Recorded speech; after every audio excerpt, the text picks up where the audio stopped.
할렐루야! 오늘도 여러분들을 이렇게 영상으로 만나게 돼서 참으로 안타깝기 그지없습니다.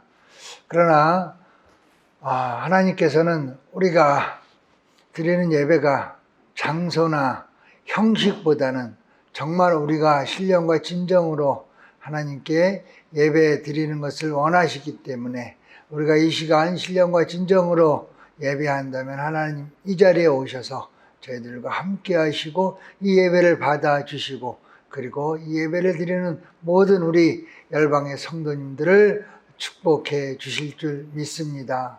광고 드리겠습니다. 아직까지 정부에서 발표가 나오지 않았지요. 언제 다시 우리가 대면 예배를 드릴지 다음 주부터 또는 그 다음 주 아직 정확한 날짜를 알지 못하고 있습니다. 공지가 되는 대로 그리고 저희가 결정이 되는 대로 여러분들에게 카톡을 통해서나 또는 메시지를 통해서 다시 연락을 드리도록 하겠습니다. 그리고 지난주에 제가 광고 드린 대로 여러분들 가정예배 어떻게 시작해 보셨나 모르겠습니다. 처음에 한두 번은 어색하기도 하고 습관화가 되지 않으면 쉽지 않을 겁니다. 그러나 이제 정말 우리가 이 영상 예배조차도 비대면 예배조차도 드리지 못할 상황이 올지도 모릅니다.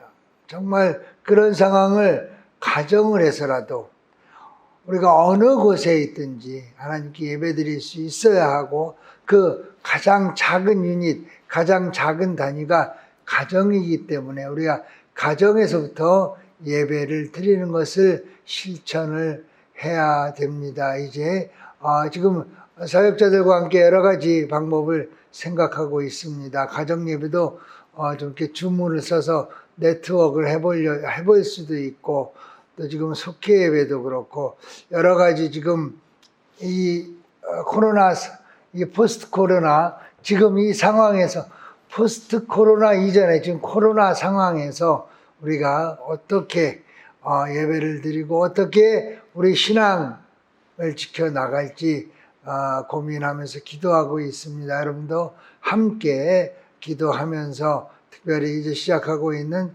가정예배의 생활화에 함께 동참해 주시기를 부탁을 드립니다. 자, 이제 특별 찬양을 듣도록 할 텐데 오늘은 이광성 집사님과 그리고 홍주영 사모가 함께 찬양을 하도록 합니다.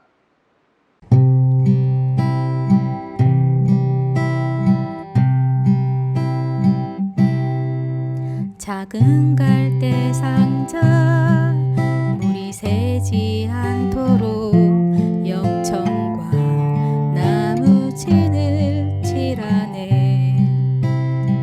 어떤 맘이었을까 그녀의 두 눈엔 눈물이 흐르고 흘러 동그란 눈으로 엄마를 보고 있는 아이와 입을 맞추고 상자를 덮고 가까이에 띄우며 간절히 기도했겠지.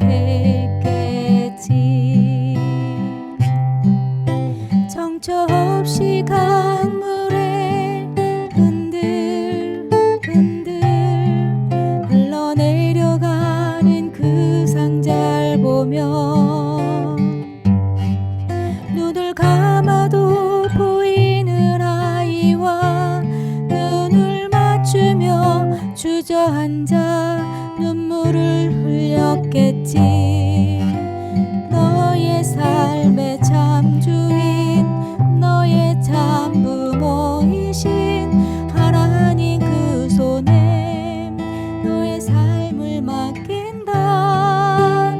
너의 삶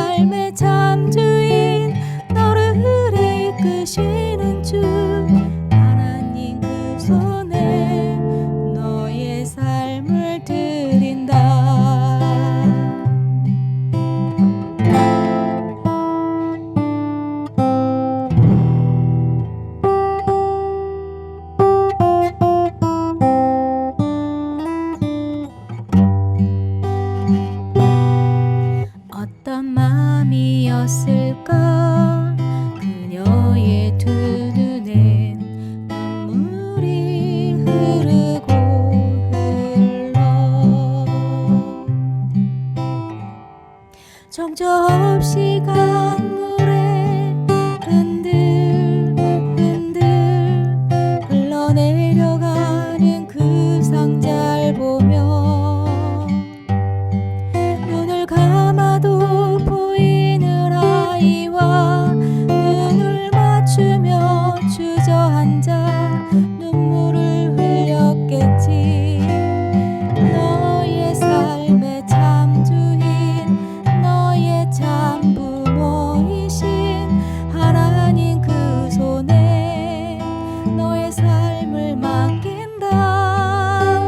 너의 삶의 참 주인 너를 이끄시는 주 하나님 그 손에 너의 삶을 드린다. 그가 널 구원하시리. 그가 널 이끄시리라. 그가 널 사용하시리. 그가 너를 인도하시리.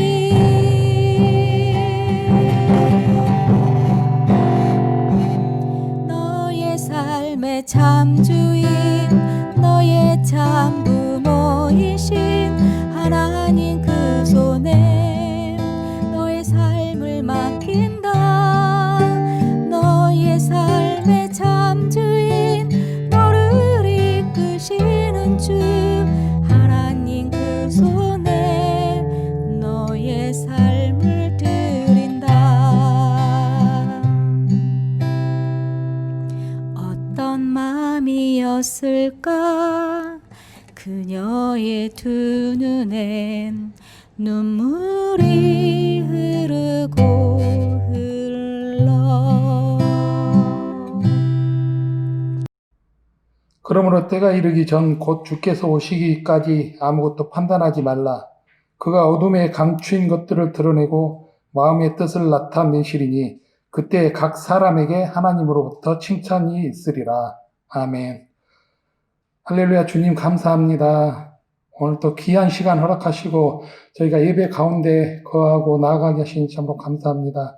주님, 세상은 지금 너무도 어려운 가운데 있습니다. 코로나로 인하여, 많은 비로 인하여, 또한 태풍으로 인하여 고통받는 이들이 너무도 많습니다. 주님, 바라옵기는 아버지 그 영혼들이 예수 그리스도의 그 이름으로 아버지 위로받고 치유될 수 있는 놀라운 역사가 그들 가운데 임하게 하여 주시옵소서. 주님, 지금도 어려운 가운데 부르짖는 영혼들이 너무도 많습니다. 저 북녘 땅의 아버지를 늘 찬송하며 찬양하며 예배의 자리에 있는 그 영혼들을 기억하시고 그들의 부르짖음을 들으시고 아버지 그들의 부르짖음에 응답하셔서 남과 북이 아버지 복음으로 통일될 수 있기를 간절히 소원합니다. 주님, 그 모든 일 가운데 주님이 영광 받으시기를 또한 간절히 기도드립니다. 주님, 이 열방 가운데 세우신 많은 교회들 가운데 아버지 그들의 계획이 아닌 오직 주님의 계획으로 그 모든 일이 이루어지기를 간절히 소원하오니 아버지 그들을 사용하여 주시옵소서. 아버지 필리핀 지체들과 다문화 가정, 한국인 성도들 가정 가운데 주님이 늘 함께 하셔서 그들의 삶 가운데 오직 증거하시는 분은 예수 그리스도를 증거하며 살아갈 수 있는 증거의 삶을 살아가게 하여 주시옵소서. 아버지 지금도 육신의 연약함과 관계의 문제, 아버지 직장, 사회생활의 문제들, 아버지 그 어려움 가운데 그들이 오직 부르짖을 것은 주 예수 그리스도의 이름만을 부르짖을 수 있도록 주님 그들의 마음을 주장하여 주시옵소서. 아버지 저희가 살아가는 것이 아버지 늘 주님의 뜻에 아버지 들어가지 못하고 저희의 생각대로 저희의 소견대로 살 때가 너무도 많습니다. 아버지 죄악스러운 삶, 아버지 저희의 쓴뿌리, 저희의 모든 그 죄악들이 이 시간 예수 보혈의 피로 씻겨지기를 간절히 기도하오니 주님 이곳에 오셔서 저희를 정결케 하시고 저희가 드리는 예배 가운데 홀로 영광 받으시옵소서. 아버지 간절히 바라옵기는 이 나라 민족 가운데 아버지 지금도 어둠의 그 사단의 영이 역사하는 그곳에 주님의 놀라우신 도우심을 통하여서 아버지 그들이 온전히 깨어지고 그들의 삶이 온전히 주께 드려지는 삶이 날마다 있게 하여 주시옵소서. 아버지 어려운 가운데 있는 그 영혼들 지금도 주님께 부르짖는 그 영혼들에 가셔서 아버지 그 영혼들이 온전히 예수 그리스도를 바라보며 오직 예수 그리스도 오직 복음으로 살아가는 그 영혼들 될 수 있도록 주님 축복하여 주시옵소서. 믿지 않는 영혼들이 있습니다. 아버지 각 처소마다 아버지 열방 가운데 믿지 않고 세상의 것 추구하며 세상의 즐거움으로 살아가는 그 영혼들이 있습니다. 아버지 그 어리석은 영혼들 가운데 지혜를 깨닫게 하여 지혜를 허락하여 주시고 아버지 진리를 깨닫게 하여 주셔서 진리를 알지니 진리가 너희를 자유케 하리라는 그 말씀 가운데 거할 수 있도록 주님 역사하여 주시옵소서. 아버지 오늘 또 귀한 시간 주심으로 인하여서 저희가 오직 예수 그리스도의 그 놀라우신 사랑에 아버지 그 놀라우신 도움으로 인하여서 저희가 온전히 주님께 영광 올려드리는 주님이 영광 받으시는 그런 귀한 예배가 될 수 있도록 주님 역사하여 주시옵소서. 말씀을 들고 서시는 목사님 가운데 성령의 충만함으로 채워주시고 아버지 이 말씀을 통하여서 세상에서 저희가 얻지 못하였던 그 평안과 은혜와 은총과 자비 아버지 또한 치유하심을 경험하는 그런 귀한 시간 되게 하여 주시옵소서. 주님이 함께 하실 것을 믿고 소원하며 우리 주 예수 그리스도의 이름으로 간절히 기도드리옵나이다. 아멘. 이제 말씀을 봉독하도록 하겠습니다. 말씀은 요한복음 4장 9절부터 18절까지 말씀입니다. 사마리아 여자가 예수께 말하였다. 선생님은 유대 사람인데 어떻게 사마리아 여자인 나에게 물을 달라고 하십니까? 유대 사람은 사마리아 사람과 상종하지 않기 때문이다. 예수께서 그 여자에게 대답하셨다. 내가 하나님의 선물을 알고 또 너에게 물을 달라는 사람이 누구인지를 알았더라면 도리어 내가 그에게 청하였을 것이고 그는 너에게 생수를 주었을 것이다. 여자가 말하였다. 선생님, 선생님에게는 두레박도 없고 이 우물은 깊은데 선생님은 어디에서 생수를 구하신다는 말입니까? 선생님이 우리 조상 야곱보다 더 위대하신 분이라는 말입니까? 그는 우리에게 이 우물을 주었고 그와 그 자녀들과 그 가축까지 다 이 우물의 물을 마셨습니다. 예수께서 말씀하셨다. 이 물을 마시는 사람은 다시 목마를 것이다. 그러나 내가 주는 물을 마시는 사람은 영원히 목마르지 아니할 것이다. 내가 주는 물은 그 사람 속에서 영생에 이르게 하는 생물이 될 것이다. 그 여자가 말하였다. 선생님, 그 물을 나에게 주셔서 내가 목마르지도 않고 또 물을 기르러 여기까지 나오지도 않게 해 주십시오. 예수께서 그 여자에게 말씀하셨다. 가서 내 남편을 불러오너라. 그 여자가 대답하였다. 나에게는 남편이 없습니다. 예수께서 여자에게 말씀하셨다. 남편이 없다고 한 말이 옳다. 너에게는 남편이 5이나 있었고 지금 같이 살고 있는 남자도 내 남편이 아니니 바로 말하였다. 우리가 성경을 읽을 때 성경이 조금만 더 자세하게 설명을 해 주었으면 참 좋았을 텐데 라고 아쉬워할 때가 여러분 가끔 있으시죠. 조금 더 자세한 부연 설명이 있었다면 우리가 확실하지 않은 추측이나 논리적 비약으로 인해서 불필요한 오해나 잘못된 해석을 피할 수 있지 않을까 하는 생각 때문에 그렇습니다. 오늘 본문에도 그런 아쉬움을 조금 느끼게 하는 대목이 나오죠. 바로 지금 예수님과 대화를 나누고 있는 사마리아 여인의 신상에 관한 문제입니다. 5명의 남편이 있었고 지금도 남편이 아닌 남자와 살고 있다고 합니다. 자, 그렇다면 앞에 5명의 남편과는 이혼을 한 것일까요? 아니면 사별을 한 것일까요? 자, 이혼을 하였던 사별을 하였던 한 여자의 일생에 있어서 5번이나 그런 일이 일어난다는 것은 정말 흔치 않은 일입니다. 그런데도 성경은요, 그 사마리아 여인에게 어떤 연유로 5명의 남편이 있었는지, 그리고 지금은 왜 남편이 아닌 남자와 살고 있는지에 대해서 전혀 설명을 해주지 않고 있습니다. 그러다 보니까 우리가 흔히 생각할 수 있는 그 한계 안에서 추측을 하게 되죠. 마치 결혼 파탄의 모든 원인이 다 그 여인에게만 있는 것 같은 그런 생각을 한다거나, 아니면 한 발 더 나아가서 5명의 남편이 있었고 지금도 남편이 아닌 남자와 살고 있다는 그 말씀을 근거로 해서 그 여인을 막연히 성적으로 천박한 여자로 추측을 하며 그 여인이 성적으로 부도덕했기 때문에 여러 남자를 남편으로 맞이했을 것이라고 성급하게 추론을 하기도 합니다. 그러나 여러분, 당시 유대 사회를, 유대 사람들의 삶을 지배하고 있던 모세의 율법에 따르면요, 성적인 문제로 한 여인이 5번 결혼과 이혼을 한다는 것은 불가능에 가까운 일이었습니다. 아니, 불가능이라고 봐야죠. 왜? 율법에는요, 규정되어 있지 않았지만 유대인의 관습법에는 관습적으로는 3번 이상의 이혼이나 결혼은 금기되기도 하였고요.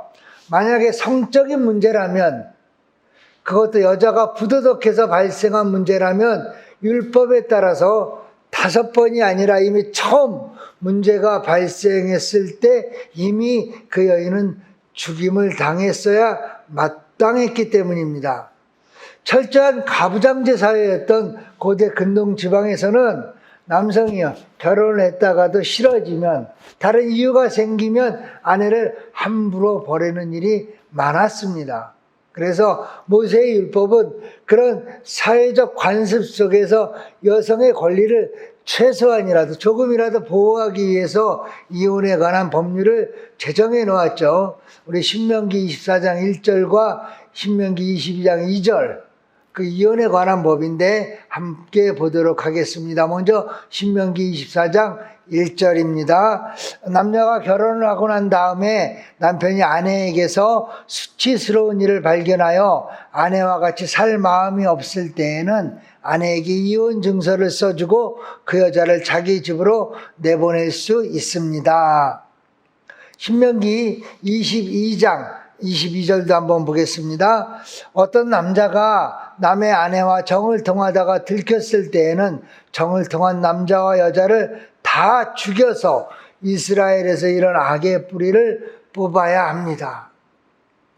모세의 율법은 아내로 인하여 수치스러운 일이 발생할 때 그때만 이혼이 가능하게 함으로써 아내가 남편에 의해서 함부로 버려지는 그런 일들을 방지하려고 했던 겁니다. 그러나 만약에 그 수치스러운 일이 성적인 문제였다면, 부도덕함으로 인한 수치스러운 일이었다면 이혼으로 끝내는 것이 아니라 죽이라고 했습니다. 죽이라고.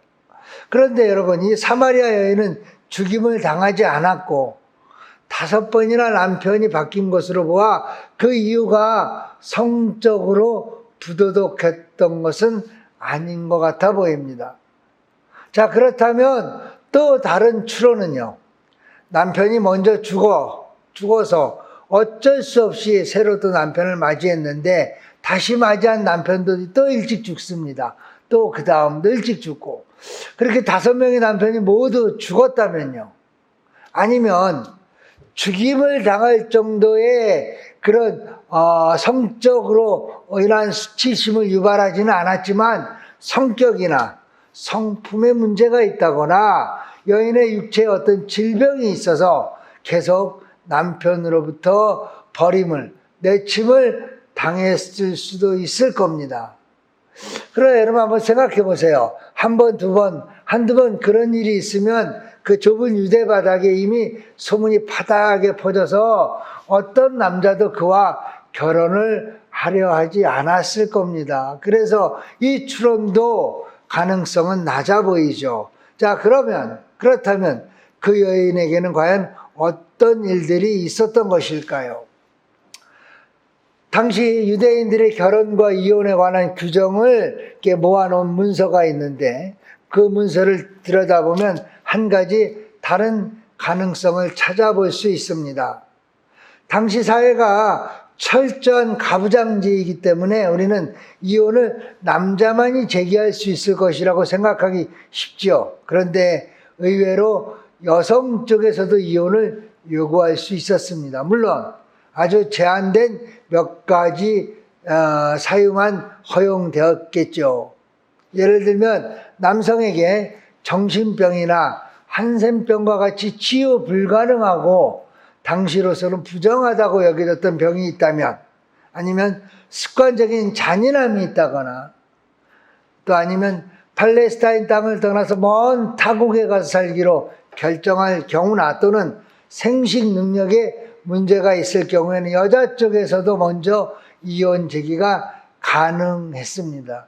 또 재미있는 것은요, 몸에서 냄새가 나는, 고약한 냄새가 나는 액취증 환자나 무드장애를 위해서 개똥을 수집하는 것과 같은 역겨운 일을 하는 사람도 여성이 먼저 이혼을 요구할 수 있었습니다.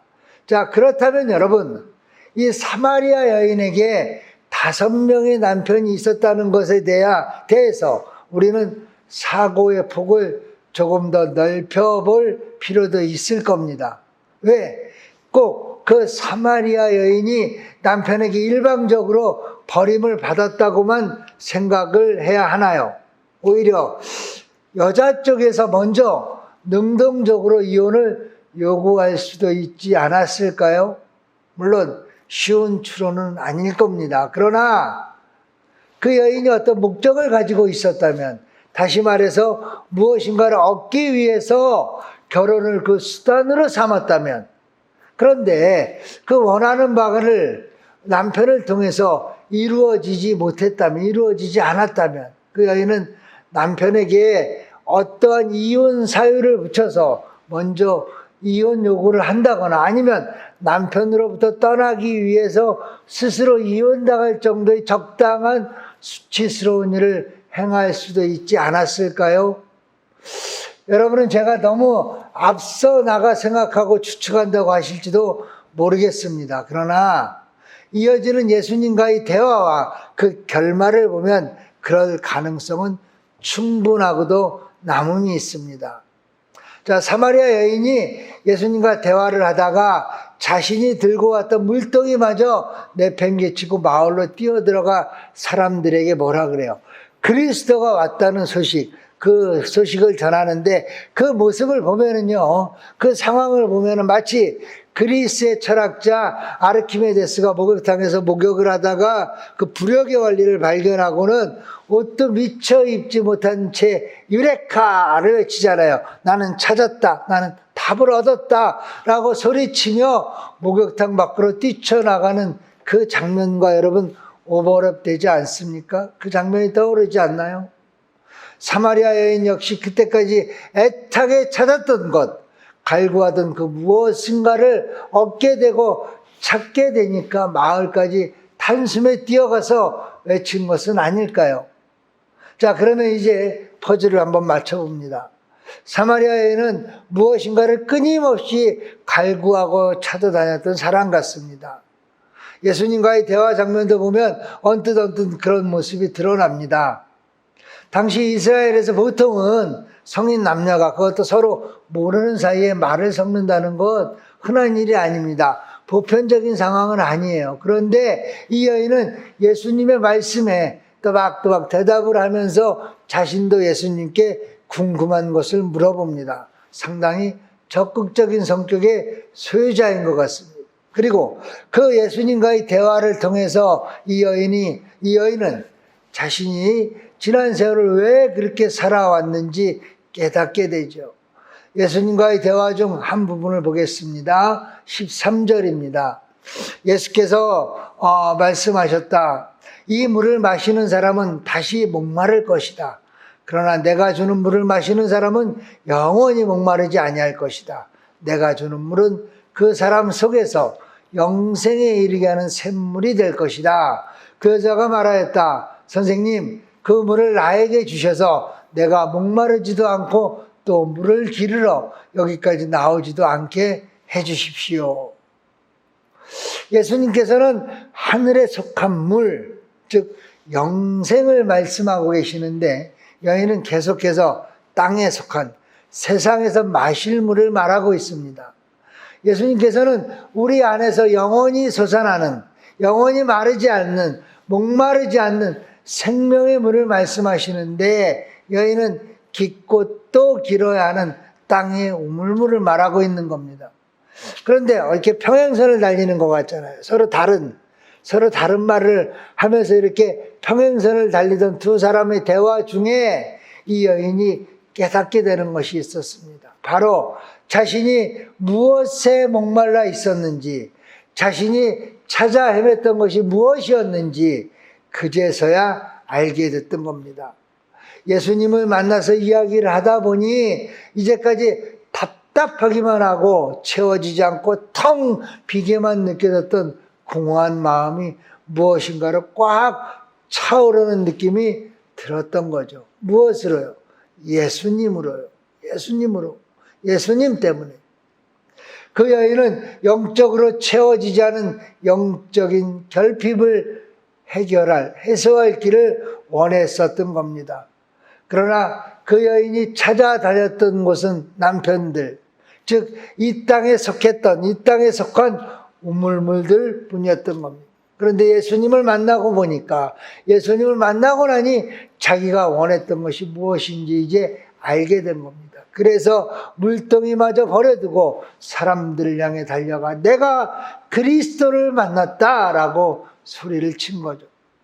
여러분, 우리 인간은 하나님의 형상대로 지음을 받았습니다. 그래서 우리 인간에게는 반드시 하나님이 우리 안에 계셔야만 하죠.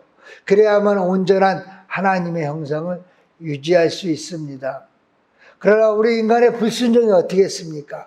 우리 가운데 계시는 하나님을 떠나시게 만들었잖아요. 그 결과 하나님께서 계셔야 할 그 자리는 비게 되었고 우리 인간은 언제나 부족함을, 결핍함을 느끼며 그 결핍을 안고 살아갈 수밖에 없게 되었습니다.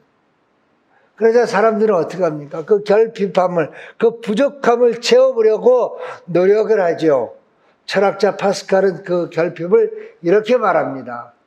모든 사람의 마음 속에는 하나님이 만드신 하나의 공간이 있다. 예수를 믿는 사람이든 믿지 않는 사람이든 모두의 마음속에 이 공백이 있다. 이 공백은 세상의 그 어떤 것으로도 채워질 수 없고 오직 그리스도를 통하여 하나님만이 채울 수 있는 공간이다. 바로 영적인 결핍을 말하고 있는 겁니다. 여러분, 하나님께서는 인간을 단지 육체라는 물질만으로 창조하신 것이 아니라 영과 혼을 함께 주셨죠. 그래서 우리 인간에게는 우리의 의지나 육체의 노력으로 해소할 수 있는 종류의 결핍만 있는 것이 아니라는 겁니다. 영적으로도 충만하게 채워져야 할 영적인 결핍이 자리하고 있습니다. 그런데 문제는요, 많은 사람들이 그 영적 결핍의 실체를 잘 알지 못하고 있다는 겁니다. 분명히 나에게 무엇인가 부족하긴 한데 결핍을 느끼고 있는데 무엇으로 인한 목마름인지는 모르는 거예요. 그것을 모르는 채 그 결핍을 해결해 보려고 이리 뛰고 저리 뛰고 분주하게 다닌다는 겁니다. 혹시 내 몸에 육체에 병이 든 건 아닐까? 아니면 정신적인 문제 아닐까? 그래서 의사를 찾아가죠. 돈이 많으면 채워질까 싶어 돈을 버는데 매진합니다. 또는 명예나 권력이 그 답이 될까 싶어 인생의 전부를 그곳에 쏟아붓기도 하죠. 오늘 본문에 등장하는 이 사마리아 여인도 마찬가지였습니다. 두 가지로 생각을 해봅니다. 먼저는 사람을 통해서 그 결핍을 채워보려고 했을지도 모릅니다. 이 사람이라면 내가 느끼는 이 부족함을, 이 결핍을 해결해 줄 수 있지 않을까. 저 사람이라면, 아니 또 저 사람이라면, 여러분, 사람의 그 방점이 있었습니다. 그래서 이렇게 서로 다른 5명의 남자와 결혼했지만 그 남자들, 아니 그 사람들은 결코 여인이 가지고 있던 결핍을 채워주지 못했죠. 또 5명의 남편이 각자가 다른 직업의 사람일 수도 있을 겁니다. 돈을 많이 가진 부유한 사람이나 권력자나 학자나 군인이나 아니면 종교인일 수도 있을 겁니다. 권위나 소유, 명예와 같이 세상이 인정하는 가치를 가지고 있는 남자들, 그 남자들과 결혼해서 그들이 가지고 있는 가치를 통해서 자신의 비어있는 부분을 채워보려고 했는지도 모르겠습니다. 그러나 여러분, 그것이 사람이든 그 사람이 가지고 있던 가치이든 그 여인이 결혼을 통해서 얻으려고 했던 시도의 결말은 무엇이었나요? 남편이 아닌 자와 살고 있다고 합니다. 평범한 결혼 생활조차 누리지 못하는 철저한 실패로 끝났음을 보여주고 있습니다. 여러분, 제가 서두에서 성경이 때론 어떤 상황에 대해서, 특정한 상황에 대해서 자세하게 설명을 해주지 않아서 아쉬움이 있다라는 말씀을 드렸었죠.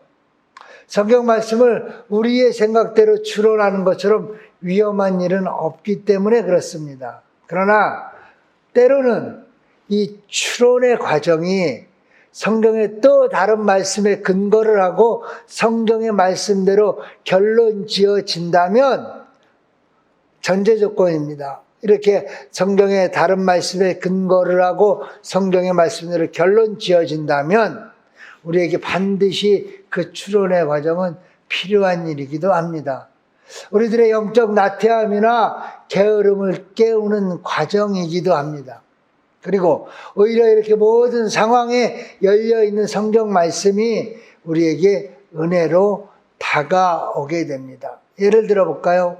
이 사마리아 여인의 신상에 대해서 자세하게 기록이 되어 있었다면, 그리고 이 사마리아 여인에게 5명의 남편이 있었던 그 이유를 특정해서 밝혀주었다면, 여러분, 우리들 가운데 그 이유와 비슷한 상황을 겪는 분들에게는 나에게 주시는 말씀, 레마의 말씀이 돼서 은혜가 될 겁니다.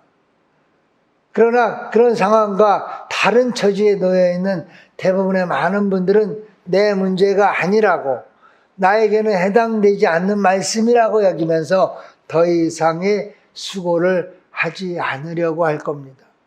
그러나 여러분, 이런 추론 과정을 거치다 보면 그런 특정한 상황이 나타나지 않기 때문에 이런 여러 가지 추론의 과정을 거치다 보면 여러분, 여러 가지 상황을 대입하다 보면 어느 사이에 그 자리에 들어가 있는 내 모습을, 우리의 모습을 발견하게 될 겁니다. 그것이 내 문제인 것을, 내 문제였다는 것을 깨닫게 된다는 겁니다.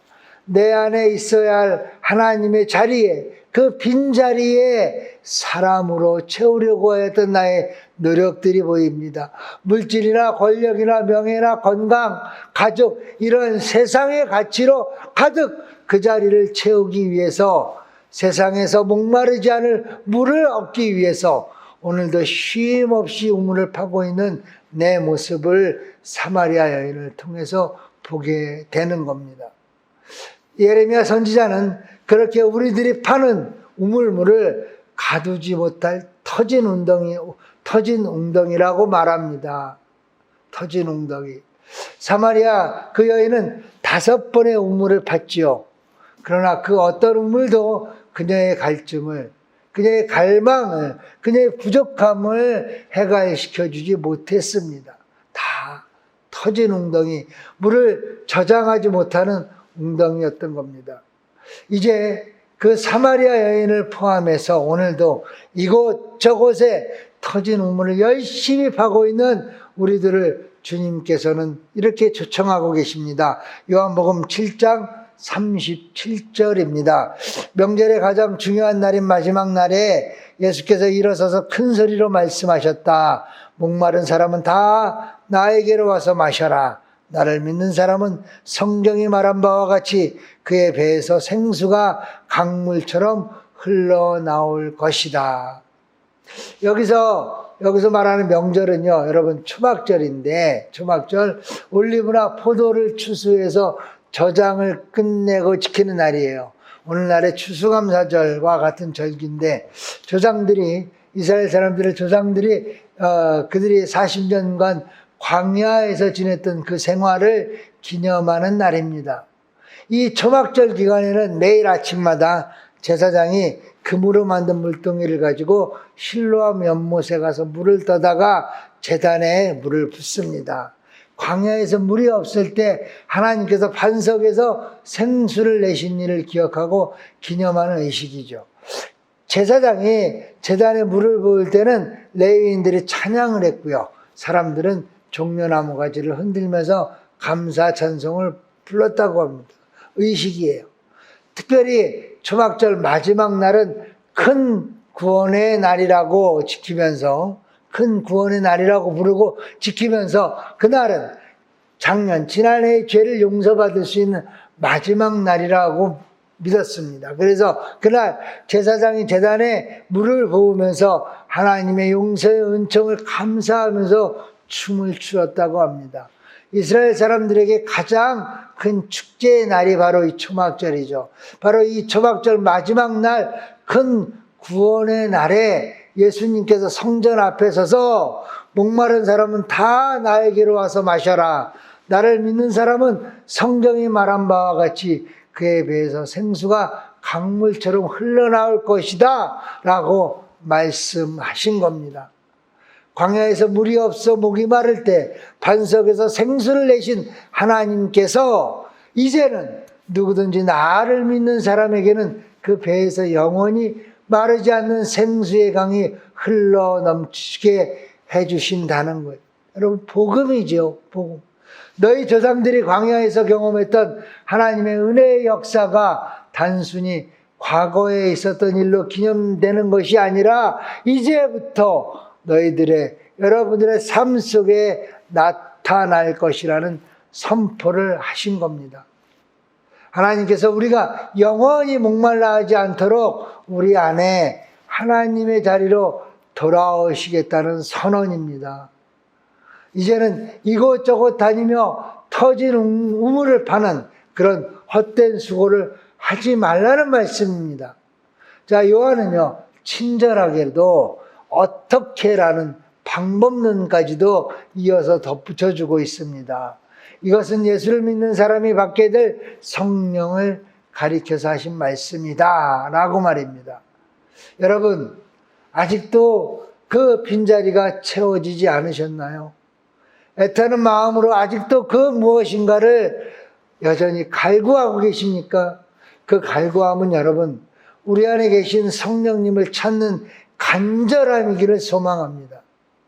사마리아 여인이 봤던 그런 세상에 터진 우물이 아니라 퍼내도 마르지 않는 생수의 근원이신 예수님을, 우리 안에 계신 성령님을 흔들어 깨우는 거룩한 갈망이어야 한다는 겁니다. 그래서 우리 안에 계신 성령님으로 인해서 내가 주는 물을 마시는 자는 영원히 목마르지 않을 것이다. 내가 주는 물은 그 속에서 영생하도록 솟아나는 샘물이 될 것이다. 그 배에서 생수의 강이 흘러날 것이다. 라는 주님의 약속이 이제 여러분 모두의 삶에서 이루어져서 우리의 갈망뿐만 아니라 우리의 부족함뿐만 아니라 영적 가뭄으로 타들어가는 이 세상을 향하여 생수가 되신 주님이 흘러가 흠뻑 적시도록 그 길이 되는 생수의 강이 여러분들의 배에서 끊임없이 흘러나는 축복, 복된 삶이 되시기를 주님의 이름으로 축원합니다. 기도하겠습니다.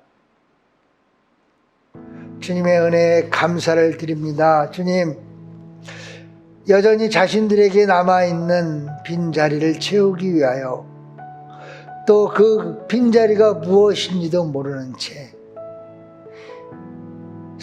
그렇게 살아가면서 그 빈자리를 메우기 위해서 오늘도 열심히 터진 그 웅덩이를 이곳저곳에서 파고 있는 저희들에게 영원히 목말라 하지 않도록 우리 안에 하나님의 자리로 돌아오시어서 우리와 함께 하심을 참으로 감사합니다. 주님, 이제 우리 안에 계신 그 하나님을, 성령님을 깨우는 저희들이 되게 하여 주시옵소서. 그리하여 우리 안에서 깨어난 성령님의 도우심으로 우리 배에서 영원히 마르지 않을 생수를 터뜨려서 영적인 가뭄에 말라 죽어가는 세상을 향하여 흘려보내고 또 흘려보내는 복음의 통로가 되게 하여 주시옵소서. 특별히 지금 코로나19로 인하여 세상이 혼란스럽고 고통 가운데 있는 지금의 현실 가운데 주님, 저희를 통하여, 교회를 통하여 정말 시원한 생수와 같은 기쁜 소식이, 복음이 그 세상으로 흘러나가도록 성령님께서 역사하여 주시옵소서. 그 모든 사역을 위하여, 그 모든 하나님의 일을 위하여 이제 주님께서 우리에게 허락하신 물질 가운데 구별하고 성별하여서 주 앞에 올려드립니다. 주님이 물질을 드린 모든 손길들을 축복하여 주시옵소서. 그리하여 이 물질을 드린 그 손길들이 닿는 그곳, 발길들이 닿는 그곳에 생수의 강이 터지게 하시고 그곳으로부터 흘러 세상을 향하여 흘러 하나님의 복음이, 주님의 복음이, 생명의 복음이 흘러나가는 하나님의 나라가 그곳에 세워지게 하여 주시옵소서. 이 모든 물질이 오직 하나님의 나라와 하나님의 영광을 위해서만 사용되어지게 하옵소서. 이제는 우리 주 예수 그리스도의 은혜와 하나님 아버지 무한하신 사랑하심과 성령님의 감동감화 역사 충만하심이 이제 내 안에 잠들어 있는, 내 안에 내재하고 있는 성령님을 깨워 성령님으로 인하여, 그 성령님으로 인하여 내 배에서 영원히 마르지 않을 생수를 터뜨려 이제 코로나19로 인하여 힘들고 낭망하고 죽어가고 있는 이 세상을 향해서 그 생수를 콸콸콸콸 흘려보내기 위하여 삶의 자리로 돌아가는 모든 성도들 위해 이제부터 영원토록 함께하옵기를 간절히 축원하옵나이다. 아멘.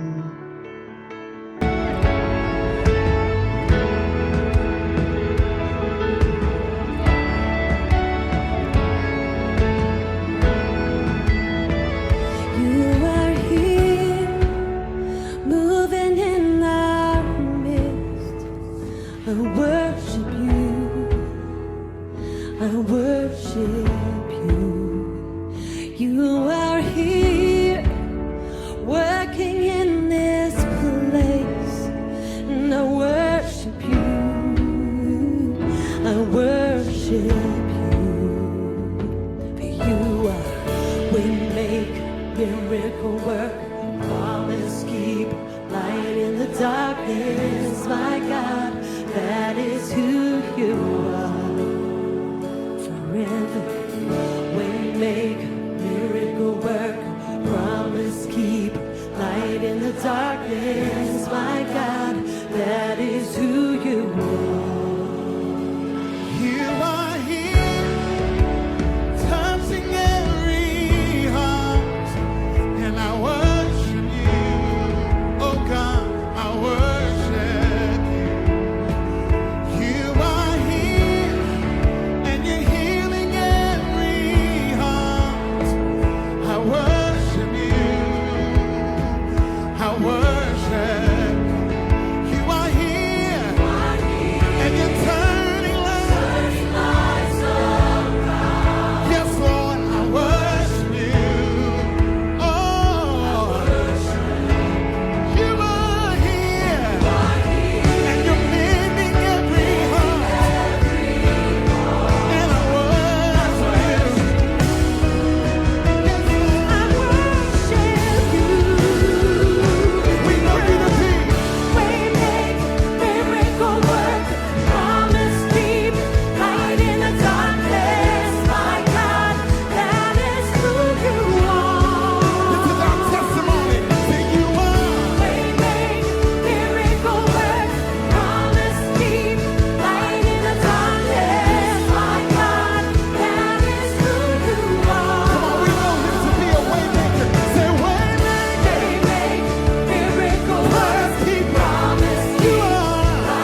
when I don't feel it, you're working. You never stop working.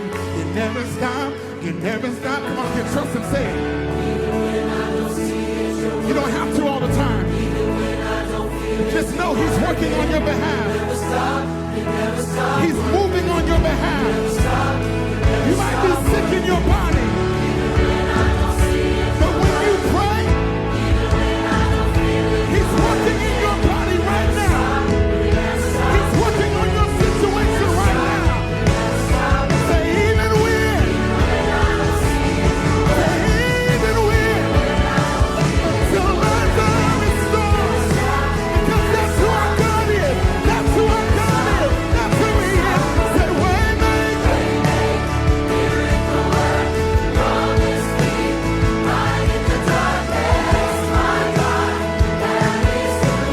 Let the nations of the earth hear the cloud and know he is.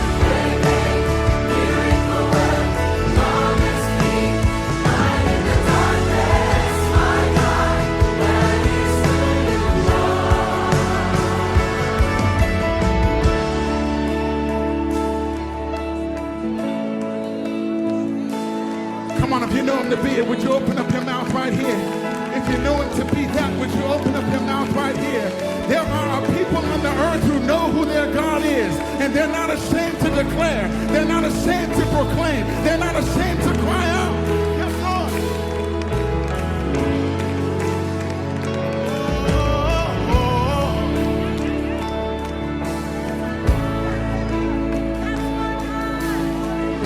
That's my God. That's my God. That's my God. Yes, it is. That's my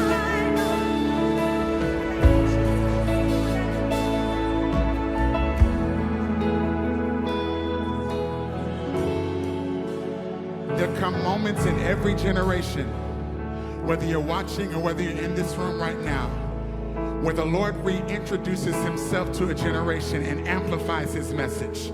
Whether he says to Moses, tell the people that I am, or whether he says, tell them that I am your father, the God of Abraham, Isaac, and Jacob, there come moments where he says it's important for you to know who I am. And whenever there's a generation that may forget who he is, he allows a message to stir around the world where it's in everybody's mouth at the same time to say, help